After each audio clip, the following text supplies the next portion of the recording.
All right.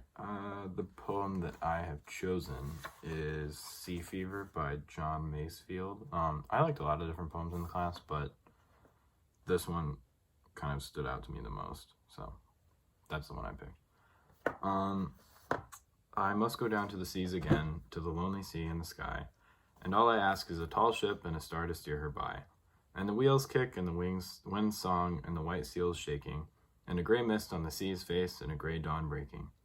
I must go down to the seas again, for the call of the running tide is a wild call and a clear call that may not be denied, and all I ask is a windy day with the white clouds flying, and the flowing spray and the blown spume and the sea gulls crying. I must go down to the seas again, to the vagrant gypsy life, to the gull's way and the whale's way where the wind's like a whetted knife, and all I ask is a merry yarn from a laughing fellow rover, and quiet sleep and a sweet dream when the long trip's over. So, I really like that poem. I grew up near the ocean when I was younger, so I spent a lot of time there, just at the beach and stuff, and I don't know, it kind of reminds me of that a little bit, just the whole, the sea's the best, all of that kind of stuff, you know what I mean? And yeah, it has a very, it's kind of sing-songy, and it kind of reminds me of the like crashing of waves, because they're very, not, they aren't similar, but they have all of them have like a similar sound. There's not, what I mean by not similar is that there's not like a constant, it's not boom, boom, boom, boom, and it's the same way in the poem where it's boom, boom, boom, boom, and like, you know what I mean? But yeah, so since I grew up with the beach and the water and all of that stuff, like I learned how to swim pretty young, because I was near the beach and all kinds of stuff like that. So yeah, it just reminds me of that. I don't know.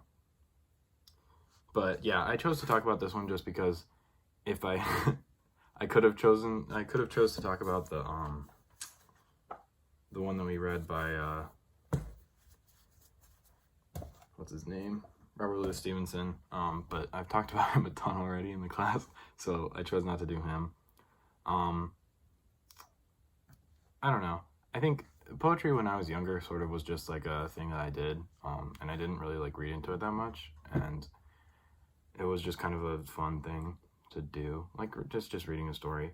But as I've gotten older and become more of a literary reader, it's become less of like an enjoyable thing. Not that it's not enjoyable to do it still, but it's more, it's more fun not just to read it, but to like read into it and to get all the different little things. I don't know, it's like being able to understand metaphors and stuff in a story, where you can still have the same enjoyment, and you can enjoy a story even without understanding all the different things that the author is putting in, but it's better if you can understand what the author is saying.